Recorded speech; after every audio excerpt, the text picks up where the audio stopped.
Maybe you have suffered through a lengthy trial, painful trial, some great loss, maybe a season of deep depression.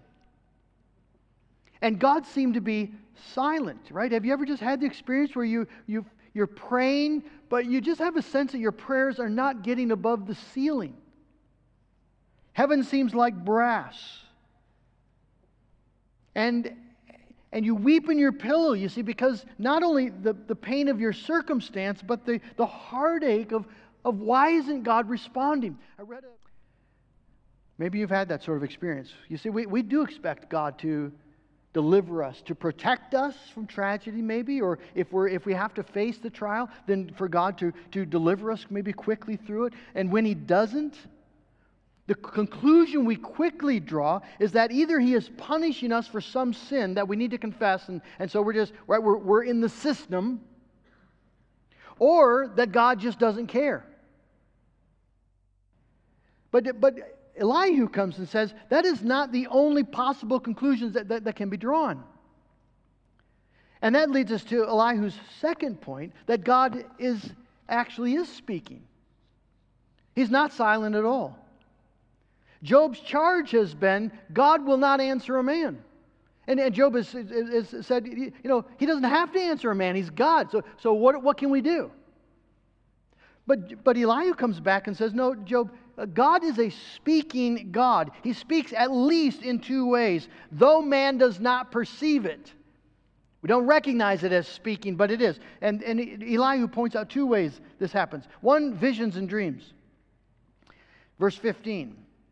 In a dream, in a vision of the night, when deep sleep falls on men, while they slumber on their beds, then He opens the ears of men and terrifies them with warnings. Remember, this is before the Bible exists. There's no Moses yet. There's no Bible at all. So how does God reveal Himself? Well, one of the ways that God would do that would be through dreams and visions. If you remember Abimelech, when Abraham said Sarah was his sister, because Abraham was afraid, and Abimelech said, well, she's a very attractive sister, and so Abimelech took her into his home. And then we read in chapter 20, Genesis 20, verses 2, but God came to Abimelech in a dream by night and said to him, behold, you are a dead man because of the woman whom you have taken, for she is a man's wife. Well, that got his attention. That prevented him from committing some grievous sin. Now this happened right around the time of Job. Right? If Job is a contemporary of Abraham, this would be right in the same period of redemptive history. Elihu could have easily maybe have used that story. So God speaks in that way, through dreams and visions. But there's another way that God speaks. And Elihu points this out in verse 19. Man is also rebuked with pain on his bed, and with continual strife in his bones, so that his life loathes bread and his appetite the choicest food. God is speaking. Rebuke is a speech. What is God doing then, we can ask? As He speaks, through visions and through pain. Well, notice He's doing something merciful. He's doing something gracious and good.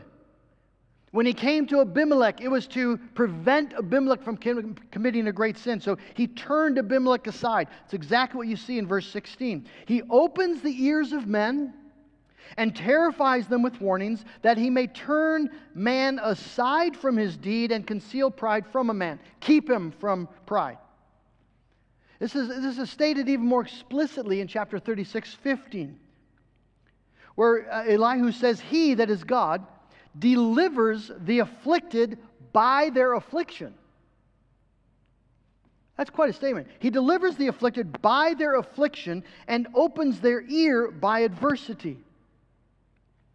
And so Elihu's point, and this is essential to pay attention, Elihu's central point is that God does not have a speaking problem, as Job has charged, but people have a hearing problem.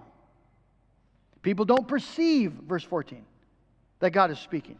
So God uses pain to open men's ears so that they might hear God's instruction.